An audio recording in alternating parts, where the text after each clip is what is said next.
नमस्कार। मेरा पूरा देश सुन रहा है। राष्ट्र की आवाज 130 करोड़ लोगों की एक ही आवाज आपके साथ। मैं हूं सरफराज, मैं सरफराज सैफी। आपको बताना चाहता हूं, पिछले 3 दिन से महाराष्ट्र की सियासत में भूचाल आ गया है। पिछले 72 घंटों से महाराष्ट्र में संग्राम जारी है। कभी मुंबई, कभी सूरत, तो कभी गुवाहाटी।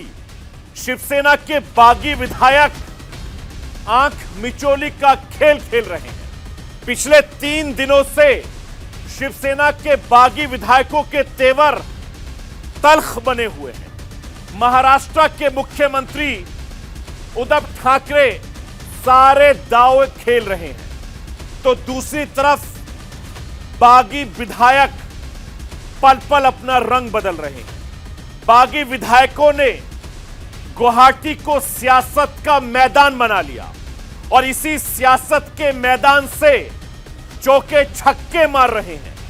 मुंबई से करीब 2700 किलोमीटर दूर बैठकर गुवाहाटी में मुंबई की सियासत को सुलगा रहे हैं, जिसकी तपिश अब मुंबई से लेकर दिल्ली तक महसूस की जा रही है। महाराष्ट्र की लड़ाई निर्णायक मोड़ पर पहुंचती दिखाई दे रही है। अब सबकी नजर सियासत के अंगणित पर है। शिवसेना के बागी विधायकों की माने तो महाराष्ट्र की शिवसेना, कांग्रेस, एनसीपी गठबंधन वाली सरकार का खेल खत्म हो चुका है। लेकिन संजय राउत ने कुछ और ही इशारा कर दिया है। महागठबंधन से अलग होने का संकेत दिए हैं। एनसीपी कांग्रेस को अभी भी इंतजार है कि शिवसेना बागी विधायकों को संभाल ले जाएगी। महागाड़ी गठबंधन का उद्धव ठाकरे पर भरोसा कायम है। बीजेपी मुंबई से लेकर दिल्ली तक अपनी तैयारी में जुट गई है और सबसे बड़ा सवाल यह है कि महाराष्ट्र का अगला किंग कौन होगा। इस पर सस्पेंस बरकरार है। क्या शिवसेना की तरफ से उम्मीदवार का नाम फाइनल होगा या फिर सियासत के कुछ और दांवपेच महाराष्ट्र की सियासत में खेले जाएंगे। अगले 24 घंटे महाराष्ट्र की सियासत में सबसे ज्यादा अहम है। राष्ट्रपति पद की उम्मीदवार द्रौपदी मुर्मू के दिल्ली पहुंचते ही राष्ट्रपति चुनाव की सरगर्मी तेज हो गई है। द्रौपदी मुर्मू आज सुबह दिल्ली पहुंची तो एयरपोर्ट पर उनका जोरदार तरीके से इस्तकबाल हुआ। केंद्रीय मंत्री अर्जुन मेघवाल के साथ बीजेपी के कई दिग्गज सांसद और नेता मौजूद रहे एयरपोर्ट पर। वहां से उनको रिसीव किया गया। पूरे दिन द्रौपदी मुर्मू का शेड्यूल टाइट रहा। देश के प्रधानमंत्री नरेंद्र मोदी से लेकर गृह मंत्री अमित शाह से लेकर बीजेपी के राष्ट्रीय अध्यक्ष जेपी नड्डा से उन्होंने मुलाकात की और यह मुलाकातों का सिलसिला सुबह से जारी है। शुक्रवार को द्रौपदी मुर्मू नामांकन फाइल करेंगी। एनडीए के राष्ट्रपति पद की उम्मीदवार द्रौपदी मुर्मू का आज पूरा डे प्लान आपको समझाऊंगा और अगले 24 घंटे उनके लिए कितने महत्वपूर्ण हैं यह भी आपको बताने की कोशिश करूंगा। और अब से ठीक कुछ घंटों के बाद वो राष्ट्रपति पद के लिए नामांकन पत्र दाखिल करेंगे।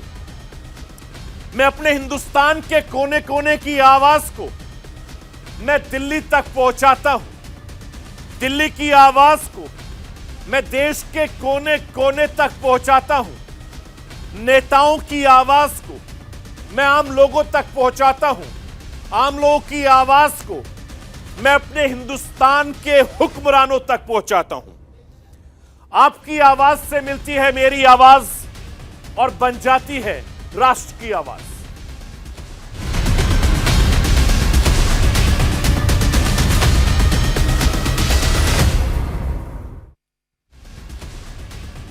महाराष्ट्र का सियासी घमासान 21 जून को शुरू हुआ था। आज 3 दिन हो चुके हैं। 72 घंटे से ज्यादा का वक्त बीत चुका है। पिछले 3 दिनों में महाराष्ट्र की सियासत में ट्विस्ट पर ट्विस्ट दिख रहे हैं। पहले दिन शिवसेना ने ऑल इज वेल कहा था और जैसे जैसे वक्त बढ़ता गया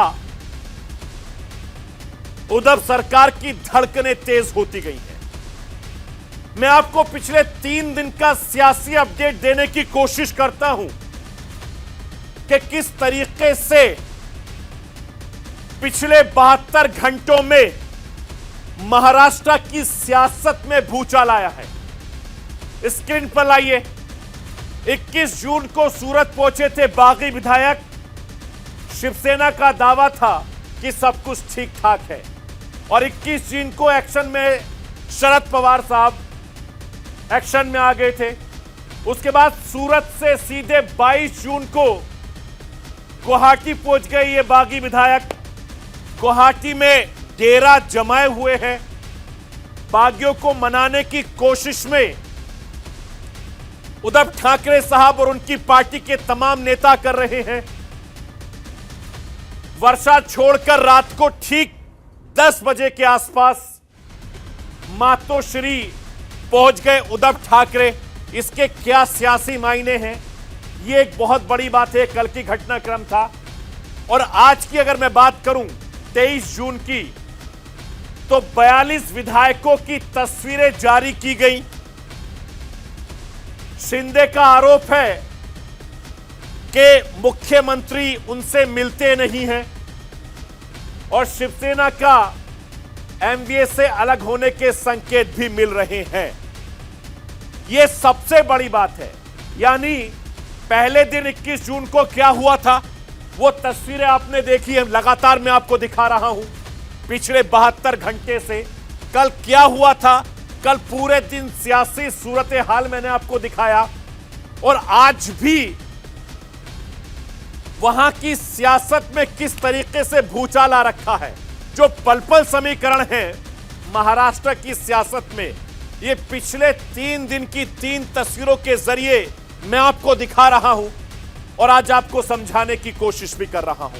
लेकिन सबसे बड़ा सवाल यह है कि महाराष्ट्र की सियासत से जुड़ी फिल्म क्लाइमैक्स के बहुत करीब पहुंच रही है और महाराष्ट्र विधानसभा की तस्वीर करीब करीब साफ होती नजर आ रही है, क्योंकि महाअघाड़ी गठबंधन सरकार से बहुमत का आंकड़ा छिटक सा गया है।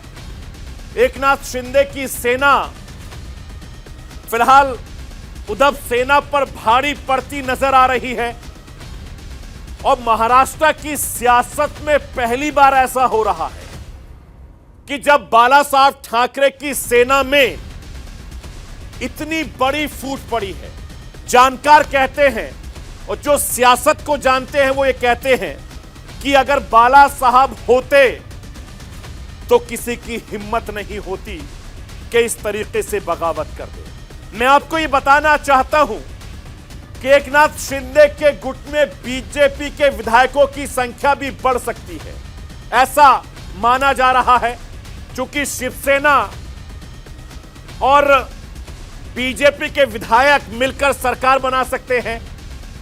जो विधायकों का आंकड़ा है करीब करीब 50 के पास पहुंच गया है, जिसमें शिवसेना के विधायकों की संख्या बहुत ज्यादा बताई जा रही है और 5 से ज्यादा निर्दलीय विधायक भी शिंदे गुट के पाले में पहुंच गए हैं। बगावत तो शिवसेना में हुई है, लेकिन भारतीय जनता पार्टी और उसके नेता काफी ज्यादा खुश हैं।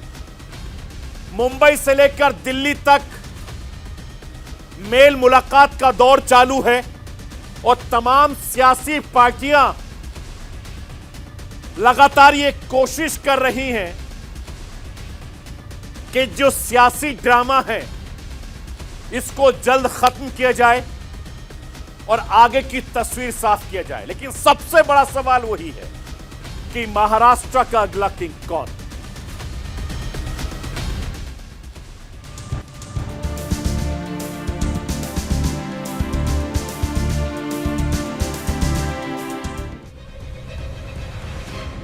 महाराष्ट्र की सियासत में घटनाक्रम तेजी से बदल रहा है।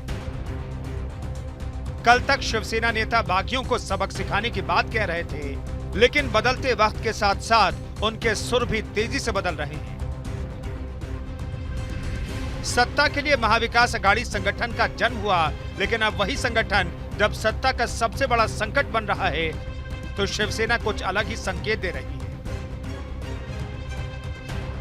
विधायक हमारे साथ आ जाएंगे जी, कूद कर आ जाएंगे, कूद कर।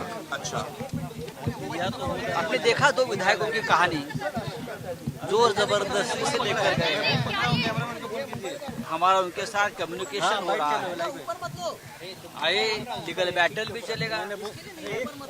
बहुत बड़ी गलती लोगों ने की है, उनकी सदस्यता खतरे में है वो लोगों की, अब उनको मालूम नहीं। दूसरी बात है, अगर वो चाहते हैं कि महाविकास अघाड़ी से हमको बाहर जाना है तो ये बहाना है। ये बात अब हमारे सामने आकर भी कह सकते हो। यहाँ से भागकर किसी स्टेट में जाते हो, बीजेपी आपका कब्जा लेती है, ईडी सीबीआई का डराकर धमकाकर, हाँ, आपके ऊपर बंदूकें लगाकर हमारे खिलाफ लेटर लिखवाती है। ये जो है उससे शिवसेना न झुकने वाली है न डरने वाली है। सुना आपने संजय राउत ने क्या कहा। जिस महाविकास अघाड़ी ने शिवसेना को मुख्यमंत्री की कुर्सी दिलाई, उसी संगठन को अब शिवसेना सियासी संकट के बीच बाय बाय बोल सकती है। संजय राउत का ये दांव एकनाथ शिंदे को कितना मना पाएगा ये तो फिलहाल तय नहीं है, लेकिन एमवीए छोड़ने के बयान ने कांग्रेस को खफा कर दिया।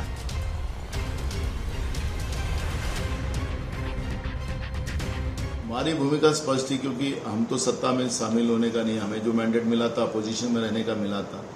लेकिन अंधेरी सरकार जब गिरी और अंधेरे की सरकार गिरने के बाद उद्धव जी हो या शरद पवार जी हो, हमारे नेता सोनिया जी से मिली और मिलने के बाद एक कॉमन मिनिमम प्रोग्राम के आधार पर महाराष्ट्र में ये सत्ता स्थापित हुई और उसके साथ इस महाविकास अघाड़ी सरकार में हम लोग शामिल हुए। तो जो उनके पार्टी अंतर्गत जो सत्ता संघर्ष शुरू हो गया है उसमें हम महाविकास अघाड़ी के साथ है। अगर मुख्यमंत्री जी को नहीं रहना और दूसरे किसी उनके पार्टी के किसी को बनाना है तो उनकी सोच है, और हम महाविकास अघाड़ी, हम बीजेपी को सत्ता से रोकने के लिए हम उनके साथ हैं। हमें बहुत सत्ता का लालच है, ऐसा कोई भूमिका नहीं। महाराष्ट्र का सियासी मैच आए दिन ही दिलचस्प होता जा रहा है। शिंदे की घातक गेंदबाजी के आगे सीएम उद्धव करीब करीब सत्ता से आउट हो गए हैं और इसका संकेत भी वो सरकारी आवाज छोड़कर पहले ही दे चुके हैं। एक तरफ शिंदे के महास्ट्रोक से उद्धव ठाकरे हलकान हैं, तो दूसरी तरफ शिंदे गुट में विधायकों की संख्या में लगातार इजाफा हो रहा है, जिससे फिलहाल एकनाथ शिंदे फ्रंट फुट पर नजर आ रहे हैं। शिंदे गुट का दावा है कि निर्दलीय विधायकों को मिलाकर उनके पास 45 से ज्यादा विधायक हैं। शिंदे गुट के दावे पर यकीन किया जाए तो फिलहाल उद्धव सरकार अल्पमत में नजर आ रही है। एकनाथ शिंदे की बगावत से पहले महाविकास अघाड़ी के पास सरकार चलाने के लिए पर्याप्त 154 विधायक थे, जो बहुमत के आंकड़े से 9 ज्यादा थे। शिंदे गुट का दावा है कि उनके पास 45 से ज्यादा विधायक हैं। यह आंकड़ा अगर महाविकास अघाड़ी से अलग होता है तो महाविकास अघाड़ी बहुमत से 36 कम रह जाता है।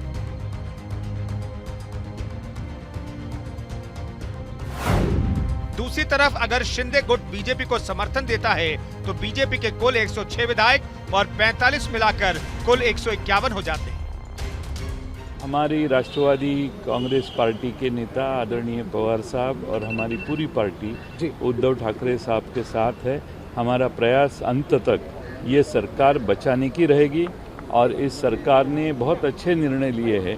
ऐसे ही आने वाले 2-2.5 साल में काम करना चाहिए और इसीलिए हम राष्ट्रवादी कांग्रेस पार्टी शिवसेना के नेता उद्धव जी ठाकरे जब मुख्यमंत्री है उनके साथ कायम रहेंगे। ये सरकार बचाने की पूरी कोशिश है। साफ साफ समझ आता है कि अगर उद्धव सरकार गिरती है तो फायदा बीजेपी को होगा। इसी बीच बीजेपी में भी मुंबई से लेकर दिल्ली तक भागम भाग शुरू हो गई है। देवेंद्र फडणवीस महाराष्ट्र के साथ साथ दिल्ली के नेताओं के संपर्क में है। महाराष्ट्र का सियासी मुकाबला रोमांचक दौर में पहुंच चुका है। इस पूरे मामले में सबसे ज्यादा फायदे में फिलहाल एकनाथ शिंदे नजर आ रहे हैं। सूत्र बता रहे हैं कि शरद पवार की नसीहत के बाद शिवसेना उन्हें सीएम बनाने को राजी हो गई है। दूसरी तरफ बीजेपी भी एकनाथ शिंदे के संपर्क में है और हिंदुत्व के मुद्दे पर उन्हें अपने पाले में लाना चाहती है। अगर ऐसा होता है तो एकनाथ शिंदे को डिप्टी सीएम पद से नवाजा जा सकता है। सियासी बयानबाजी अपनी जगह है, लेकिन मौजूदा माहौल में सबसे ज्यादा अहम जिम्मेदारी राजभवन की हो गई है। शिवसेना में दो फाड़ के बाद सदन में फ्लोर टेस्ट की नौबत आती है या उद्धव ठाकरे इस्तीफा देते हैं, यह आज की तारीख में सबसे बड़ा सवाल है। Bureau report, news India.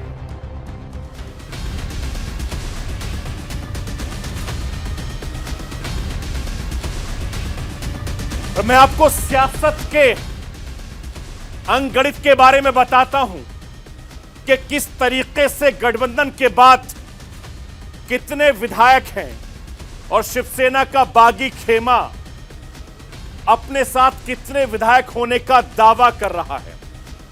लाइए ग्राफिक सामने। देखिए, कुल विधायक 287 हैं।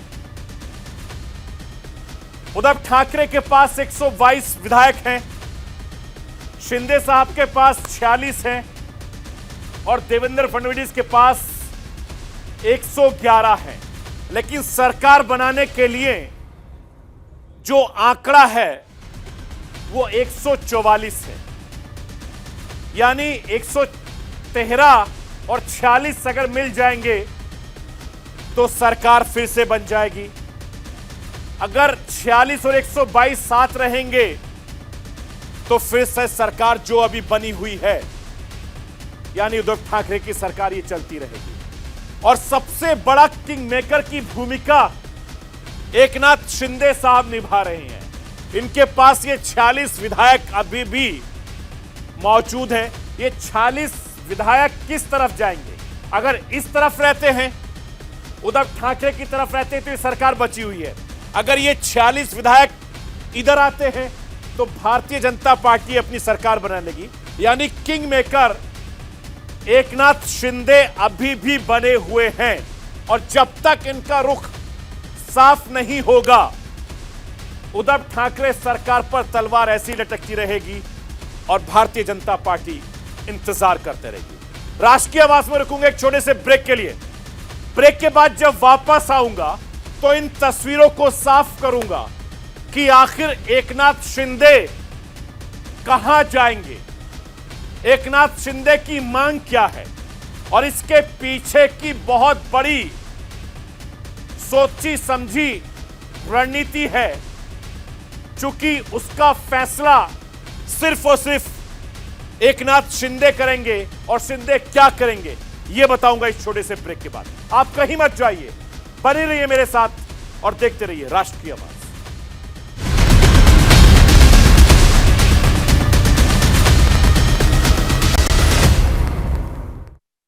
ब्रेक के बाद एक बार फिर आपका स्वागत है राष्ट्र की आवाज में।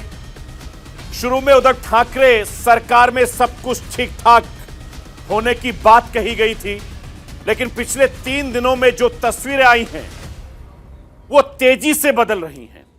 शिवसेना के बागी विधायकों का कारवां लगातार बढ़ता जा रहा है। मैं आपको तस्वीरों के जरिए यह बताने और दिखाने की कोशिश करता हूं कि एकनाथ शिंदे जो बीच में बैठे हुए हैं इनका काफिला कितना बढ़ गया है। जरा देखिए, एक तस्वीर सार्वजनिक करी। 1 से लेकर 34 विधायक इस वक्त आपको आपकी टीवी स्क्रीन पर नजर आ रहे होंगे और जिनमें 2 महिला विधायक भी शामिल हैं। एकनाथ शिंदे साहब बीच में बैठे हुए हैं और उनके साथी जो शिवसेना से ताल्लुक रखते हैं वो अलग अलग जगहों पर नजर आ रहे हैं। यह तस्वीर उद्धव ठाकरे और शिवसेना को परेशान कर रही है। यह तस्वीर महाराष्ट्र के एक एक शख्स को परेशान कर रही है। यह तस्वीर सियासतदानों को परेशान कर रही है, लेकिन कुछ लोगों की ये तस्वीरें बहुत अच्छी लग रही है। ये दूसरी तस्वीरें आप देखिए कि शिवसेना के अंदर जारी घमासान पर पूरे देश की नजर है। जो बागी विधायक हैं उनका आंकड़ा कितने तेजी से बढ़ता जा रहा है, इस बात से अंदाजा लगाइए। देखिए, इस वक्त 42 विधायकों की यह तस्वीर जारी की गई है।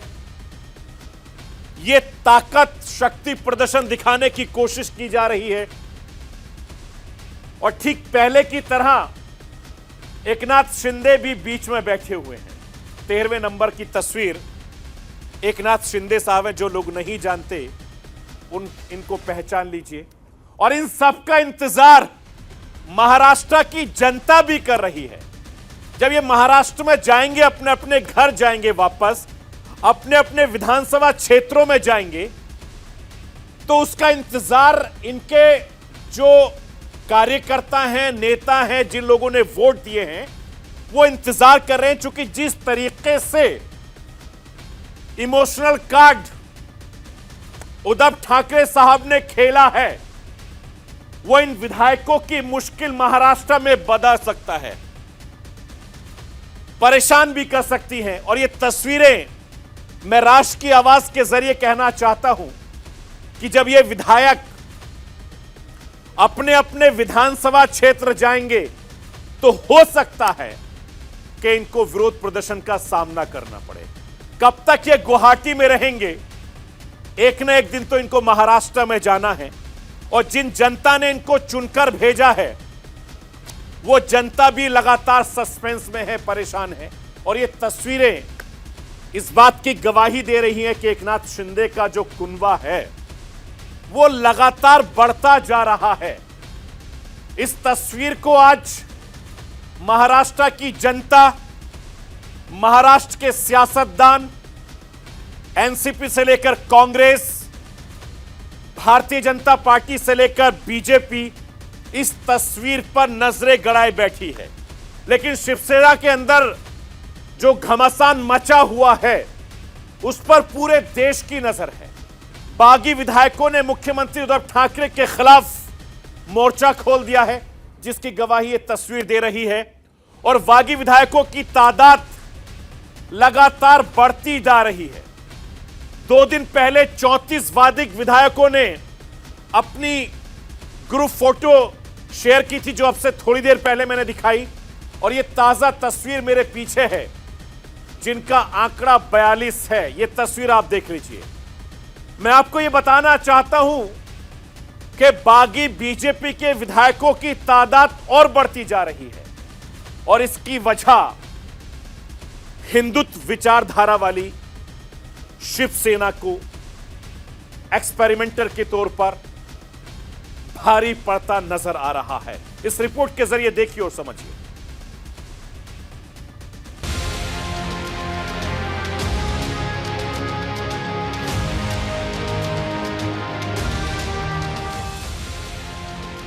गुवाहाटी से सामने आ रही शिवसेना के बागी विधायकों की तस्वीरें, बागी विधायकों का बढ़ता नंबर बड़ा सियासी संदेश दे रहा है, जिसे उद्धव ठाकरे या फिर संजय राउत जैसे लोग शायद समझ नहीं पा रहे या फिर समझना नहीं चाह रहे। शिवसेना के विजयी 55 विधायकों में से 30-40 बागी का आंकड़ा बताने के लिए काफी है कि बात वो नहीं जिसे शिवसेना के कद्दावर और उद्धव ठाकरे के करीबी संजय राउत बार बार बता रहे हैं। ईडी की डर वाली थ्योरी सामने रख रहे हैं। ईडी सीबीआई का डराकर धमकाकर, हाँ, आपके ऊपर बंदूकें लगाकर हमारे खिलाफ लेटर लिखवाती है। ये जो है उससे शिवसेना न झुकने वाली है न डरने वाली है।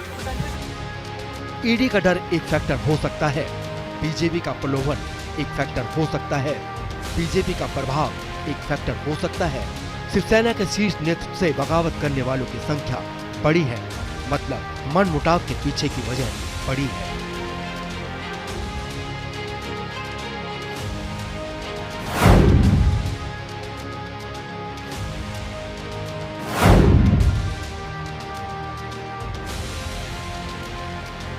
शीर्ष नेतृत्व की तरफ से विधायकों को नजरअंदाज करने वाली बात को अब खुलकर सामने आने लगी है। एकनाथ शिंदे और मुख्यमंत्री उद्धव ठाकरे के बीच मनमुटाव की चर्चा तो पहले से होती रही, लेकिन अब बाकी के बागी विधायकों ने भी अपने मन की बात बाकायदा चिट्ठी लिखकर महाराष्ट्र और देश की जनता के सामने रखी है। वैसे चिट्ठी तो शिवसेना विधायक संजय सिरसाट ने मुख्यमंत्री उद्धव ठाकरे को लिखी है, लेकिन इसमें उन्होंने सभी बागी विधायकों की भावनाएं बताई है। कैसे ठाकरे परिवार अपने कार्यकर्ताओं, अपने नेताओं से दूर होता गया, कैसे मुख्यमंत्री उद्धव ठाकरे अपने शिवसेना के ही विधायकों को नजरअंदाज करते रहे।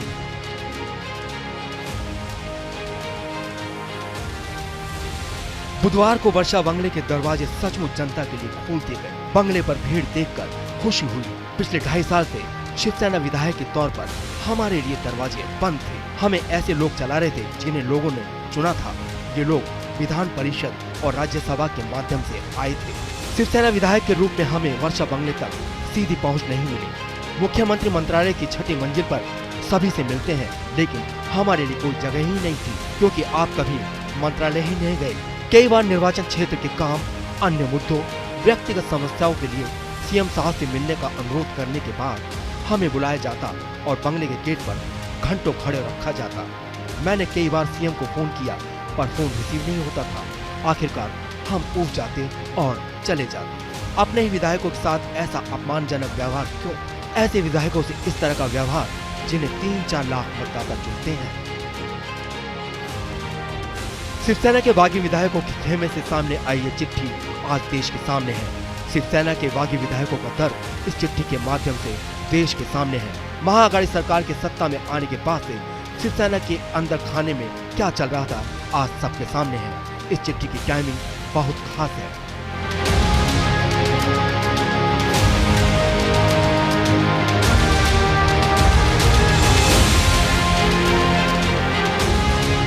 ये चिट्ठी उद्धव ठाकरे के उद्दाव के बाद सामने आई है, जिससे शिवसेना के शीर्ष नेतृत्व को सबसे ज्यादा उम्मीद थी। अचानक से मुख्यमंत्री उद्धव ठाकरे ने सीएम आवास खाली करके सबको चौंका दिया। सीएम आवास से सामान समेटे ठाकरे परिवार का बाहर आना वाकई बड़ा इमोशनल दाव माना गया, लेकिन ये दाव भी समय के साथ फेल होते दिखा। मुख्यमंत्री उद्धव ठाकरे ने बड़ी इमोशनल अपील भी की। जिस मुख्यमंत्री पद के चक्कर में शिवसेना ने बीजेपी के साथ सालों साल पुराना नाता तोड़ दिया, उस मुख्यमंत्री पद को पार्टी के बागियों के सामने तुच्छ सा बताया गया।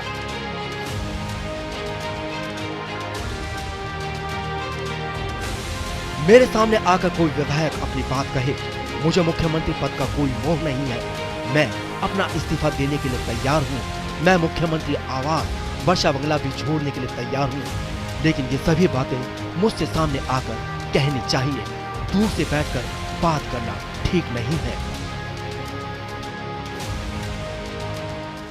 मुख्यमंत्री उद्धव ठाकरे का हर कार्ड बेकार होता नजर आया। हर इमोशनल दाव बागियों पर बेअसर नजर आया। हद तो तब हो गई, दूसरे ही दिन यानी वीरवार को सबसे पहले 3 और विधायकों ने उद्धव खेमे का साथ छोड़ दिया। सुबह की फ्लाइट से गुवाहाटी पहुंच गए। फिर ये सिलसिला चलता रहा। बागी विधायकों का खेमा और मजबूत होता गया। बागी विधायकों का नेतृत्व कर रहे एकनाथ शिंदे, उनकी तरफ से नाराजगी की जो वजह सामने आ रही है वो और भी हैरान करने वाली है। कैसे पार्टी में लोकप्रियता की स्केल पर नंबर 2 की हैसियत रखने वाले एकनाथ शिंदे को मुख्यमंत्री उद्धव ठाकरे नजरअंदाज करते रहे।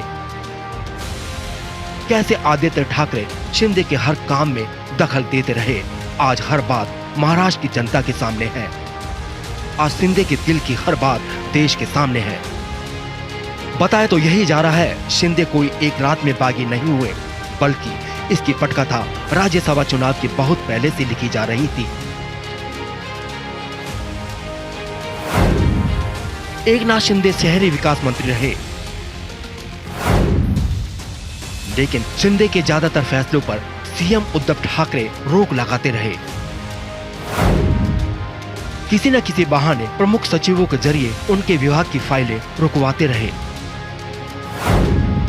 शिंदे ठाणे, रायगढ़ और पालघर जिलों के कुछ आईएएस और डिप्टी कलेक्टर नियुक्त करना चाहते थे। मुख्यमंत्री ने उनकी नियुक्ति नहीं होने दी। विधान परिषद चुनावों में एकनाथ शिंदे के ऊंचे राजनीतिक कद के बावजूद युवा शिवसेना के पदाधिकारियों को महत्व दिया गया। सीएम उद्धव ठाकरे लगातार एकनाथ शिंदे को नजरअंदाज करते नजर आए, या कहें कि दोनों के बीच की दूरी बढ़ती चली गई। इसके पीछे की एक वजह समृद्धि एक्सप्रेसवे प्रोजेक्ट को भी बताया जा रहा है। समृद्धि एक्सप्रेसवे में भ्रष्टाचार के मुद्दे पर सीएम ठाकरे पूर्व मुख्यमंत्री देवेंद्र फडणवीस को घेरना चाहते थे। शिवसेना इसके लिए एकनाथ शिंदे का इस्तेमाल करना चाहती थी, लेकिन फडणवीस के फंसने पर शिंदे को भी फंसने का डर था, क्योंकि प्रोजेक्ट की शुरुआत जब हुई तब शिंदे ही कैबिनेट मंत्री थे। सीएम उद्धव ठाकरे और एकनाथ शिंदे के बीच की जारी खींचतान की स्थिति को संभालने के बजाय संजय राउत और अनिल परब जैसे बाकी के बड़े नेता काम बिगाड़ते नजर आए। नतीजा आज सबके सामने है। एकनाथ शिंदे ने मुख्यमंत्री उद्धव ठाकरे के खिलाफ मोर्चा खोल दिया है। कुछ ऐसा ही दर्द शिवसेना के दूसरे बागी विधायक भी महसूस कर रहे हैं। महाराष्ट्र की महाअघाड़ी सरकार की अंदरूनी खींचतान ने उन्हें अपने शीर्ष नेतृत्व से दूर करने का काम किया। शिवसेना शीर्ष नेतृत्व ने नेताओं और कार्यकर्ताओं को लगातार नजरअंदाज किया।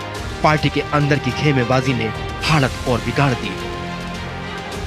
इसके अलावा जो सबसे बड़ा मुद्दा सामने आता है वो है हिंदुत्व के मुद्दे पर शिवसेना के शीर्ष नेतृत्व का तेजी से बदलता स्टैंड। एकनाथ शिंदे बार बार इस बात को सामने रख रहे हैं। शिवसेना के 40 एमएलए अभी यहाँ मौजूद है और सभी लोग जो है हम बाला साहब ठाकरे जी का जो हिंदुत्व है इस और उनकी जो भूमिका है उसको हम लोग आगे ले जाना चाहते हैं। मुझे इतना ही बात है कि जो शिवसेना के एमएलए हैं आज यहाँ मौजूद है और बाला साहब की जो हिंदुत्व की बात है उसे हम लोग आगे जाएंगे। हिंदुत्व के मुद्दे पर जिस तेवर और क्लेवर के साथ शिवसेना सामने आती रही है उसकी धार लगातार कुंद होती दिखती रही। जब से शिवसेना ने कांग्रेस और एनसीपी के साथ गठबंधन किया, हिंदुत्व वाली सियासत से शिवसेना दूर होती नजर आई। पिछले दिनों जिस तरह से महाराष्ट्र की सियासत में अजान वाली सियासत का जोर चला, मनसे प्रमुख राज ठाकरे ने लगातार इस मुद्दे पर उद्धव सरकार को घेरने का काम किया। जाहिर है शिवसेना के कार्यकर्ताओं और नेताओं की जमीनी सुनती को बढ़ाता रहा होगा। इसके बाद महाराष्ट्र में शुरू हो गई हनुमान चालीसा वाली सियासत, जिस मुखरता से निर्दलीय सांसद नवनीत राणा हनुमान चालीसा पाठ को लेकर सीएम उद्धव ठाकरे पर हमलावर रही। हनुमान चालीसा वाली सियासत शिवसेना कैडर के लिए उलझन बढ़ाने वाली नजर आई। इससे शिवसेना हिंदुत्व वाली सियासत के विपरीत जाती दिखाई दी। शिवसेना के अंदर विचारधारा वाली ये दुविधा आज सामने आ चुकी है। शिवसेना के बागी विधायक इस बात को आज मजबूती के साथ उठा रहे हैं। मतलब इस सियासी घमासान के बीच एक संदेश तो साफ है, विचारधारा के विपरीत जाना शिवसेना की तरह किसी भी सियासी पार्टी की बड़ी मुसीबत साबित हो सकती है। Bureau report, news India. और राष्ट्रपति पद की उम्मीदवारी द्रौपदी मुर्मू आज सुबह देश की राजधानी दिल्ली पहुंची।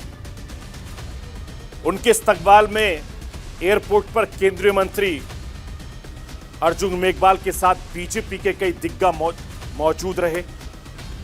सारे दिन द्रौपदी मुर्मू के वीवीआईपी मूवमेंट्स का सिलसिला रहा, मुलाकातों का दौर चलता रहा। मैं आपको दिखाने की कोशिश करता हूं कि आज दिल्ली आने के बाद उन्होंने देश के प्रधानमंत्री नरेंद्र मोदी साहब से मुलाकात की। गुलदस्ता देकर दोनों के चेहरे पर जो खुशी है वो आप देख सकते हैं, क्योंकि देश को पहली आदिवासी महिला मिल रही है। उपराष्ट्रपति वेंकैया नायडू साहब से मुलाकात की। इसके अलावा उन्होंने बीजेपी के कई दिग्गज नेताओं से भी मुलाकात की है। देश के होम मिनिस्टर अमित शाह साहब से भी मुलाकात की है। ये तस्वीर आप देखिए। राजनाथ सिंह देश के रक्षा मंत्री हैं, उनसे भी मुलाकात की। और सबसे बड़ी बात यह है कि जितनी तस्वीरें मैं आपको दिखा रहा हूं, जो उनके पास गुलदस्ते हैं, जो बुके हैं, वो बिल्कुल अलग अलग तरीके के हैं। और ये तस्वीर इतिहास में दर्ज होगी। ये जो तस्वीर मैं आपको दिखा रहा हूं, ये एयरपोर्ट के लाउंज की तस्वीरें हैं, जो रिसीव करने के लिए गए थे। कल ये अपना नामांकन पत्र दाखिल करेंगी और उसके बाद में चुनाव होगा। रायसीना की रेस लगातार तेज हो गई है। उम्मीदवारों के नाम का ऐलान हो गया है। अब नॉमिनेशन की बारी है, यानी अब से कुछ घंटे के बाद शुक्रवार को एनडीए उम्मीदवार द्रौपदी मुर्मू अपना नामांकन पत्र दाखिल करेंगी। नॉमिनेशन के दौरान बीजेपी के दिग्गज नेता मौजूद रहेंगे। मैं आपको यह बताना चाहता हूं कि द्रौपदी मुर्मू को उम्मीदवार बनाकर प्रधानमंत्री नरेंद्र मोदी ने मास्टर स्ट्रोक चला है और विपक्ष के नेता नहीं समझ पाए कि विरोध करे तो करे कैसे, क्योंकि उड़ीसा के मुख्यमंत्री नवीन पटनायक ने द्रौपदी मुर्मू के समर्थन का भी ऐलान कर दिया। विपक्ष को जोर का झटका धीरे से लगा है, क्योंकि द्रौपदी जी की जो इमेज है वो बिल्कुल नीट एंड क्लीन रही है।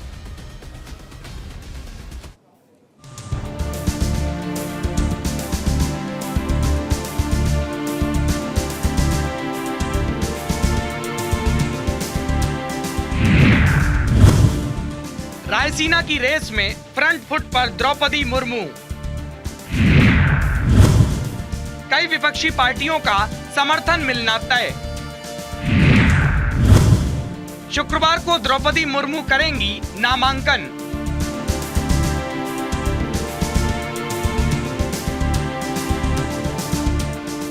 रायसीना हिल्स के लिए रेस तेज हो गई है। पक्ष और विपक्ष की तरफ से उम्मीदवारों के नाम के ऐलान के बाद अब नामांकन करने की बारी है। शुक्रवार को एनडीए की तरफ से राष्ट्रपति पद की उम्मीदवार द्रौपदी मुर्मू नॉमिनेशन करेंगी। बताया जा रहा है कि नामांकन में प्रधानमंत्री नरेंद्र मोदी प्रस्तावक होंगे। नॉमिनेशन को लेकर द्रौपदी मुर्मू दिल्ली पहुंच गई हैं। एयरपोर्ट पर बीजेपी नेताओं ने जोरदार तरीके से स्वागत किया। एयरपोर्ट पर केंद्रीय मंत्री अर्जुन मुंडा, अर्जुन राम मेघवाल और डॉक्टर वीरेंद्र कुमार के साथ दिल्ली बीजेपी के अध्यक्ष आदेश गुप्ता और बीजेपी सांसद मनोज तिवारी समेत काफी संख्या में कार्यकर्ता मौजूद रहे। सभी ने पार्टी की तरफ से घोषित राष्ट्रपति पद की उम्मीदवार का जोरदार तरीके से वेलकम किया। राष्ट्रपति चुनाव से पहले लगातार मेल मुलाकात और बैठकों का दौर जारी है। नॉमिनेशन से पहले झारखंड की पूर्व राज्यपाल और राष्ट्रपति पद की उम्मीदवार द्रौपदी मुर्मू ने प्रधानमंत्री नरेंद्र मोदी से मुलाकात की। दोनों के बीच काफी देर तक चर्चा हुई। मुलाकात के बाद पीएम मोदी ने ट्वीट किया, एनडीए की राष्ट्रपति पद की उम्मीदवार द्रौपदी मुर्मू से मुलाकात की। उनके राष्ट्रपति पद के नामांकन को समाज के सभी वर्गों ने पूरे देश में सराहा है। जमीनी समस्याओं और भारत के विकास के लिए उनकी समझ उत्कृष्ट है। इसके अलावा वो कई और नेताओं से भी मिली। द्रौपदी मुर्मू आदिवासी समाज से आती हैं। ऐसे में उम्मीद की जा रही है कि देश को पहली बार आदिवासी समाज से राष्ट्रपति मिलेगा, क्योंकि द्रौपदी मुर्मू को कई विपक्षी पार्टियों का समर्थन मिलना तय है। बीजेडी ने इसको लेकर ऐलान तक कर दिया है। ओडिशा के मुख्यमंत्री नवीन पटनायक ने राज्य विधानसभा के सभी सदस्यों से अनुरोध किया है कि वे 18 जुलाई को होने वाले चुनाव में द्रौपदी का साथ दें। ओडिशा के मुख्यमंत्री नवीन पटनायक ने बताया है कि द्रौपदी मुर्मू के नामांकन के दौरान ओडिशा के 2 कैबिनेट मंत्री मौजूद रहेंगे। उन्होंने ट्वीट किया कि बीजेपी के अध्यक्ष जेपी नड्डा ने उनसे राष्ट्रपति चुनाव को लेकर बात की है। उनकी सरकार में मंत्री जगन्नाथ सराका और टिकनू साहू नामांकन पत्र पर हस्ताक्षर करेंगे और शुक्रवार को नामांकन के दौरान मौजूद भी रहेंगे।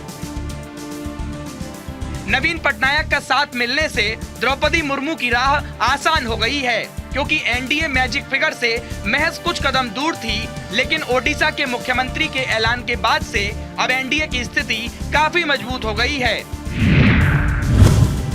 राष्ट्रपति चुनाव के लिए कुल 10,86,431 वोट हैं। नवीन पटनायक के ऐलान के बाद एनडीए के पास करीब 52% वोट, एनडीए के पास हो जाएंगे 5,67,000 वोट। खबर है कि एआईएडीएमके और वाईएसआर कांग्रेस भी द्रौपदी मुर्मू के समर्थन में वोट करेगी। अगर ऐसा होता है तो द्रौपदी मुर्मू देश की पहली आदिवासी और सबसे कम उम्र की राष्ट्रपति होंगी। द्रौपदी मुर्मू ओडिशा के मयूरभंज इलाके से आती हैं। देश के सबसे पिछड़े इलाकों में मयूरभंज का नाम आता है।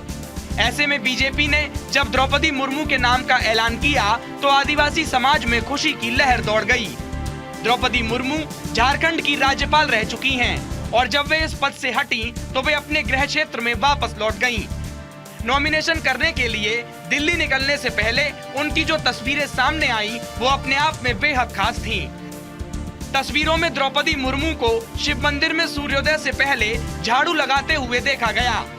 बताया जा रहा है कि अगस्त 2021 में झारखंड के राज्यपाल पद से रिटायर होने के बाद से वे यहां लौटी थीं और तब से मंदिर के परिसर में रोज सफाई कर रही थीं। संथाल समुदाय से आने वाली मुर्मू 1997 में पार्षद बनी।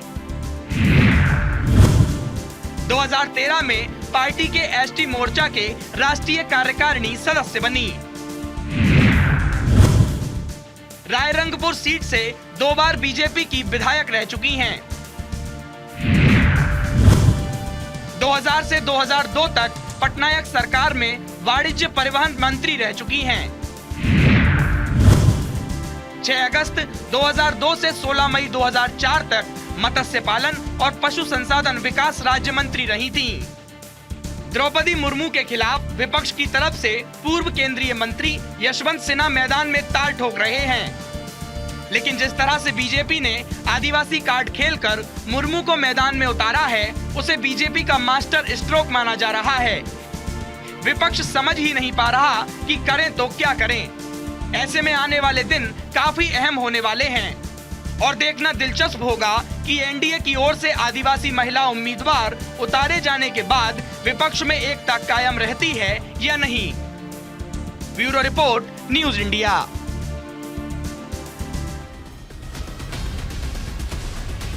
तो ये थी राष्ट्र की आवाज। बाकी खबरों के लिए आप बने रहिए न्यूज इंडिया के साथ।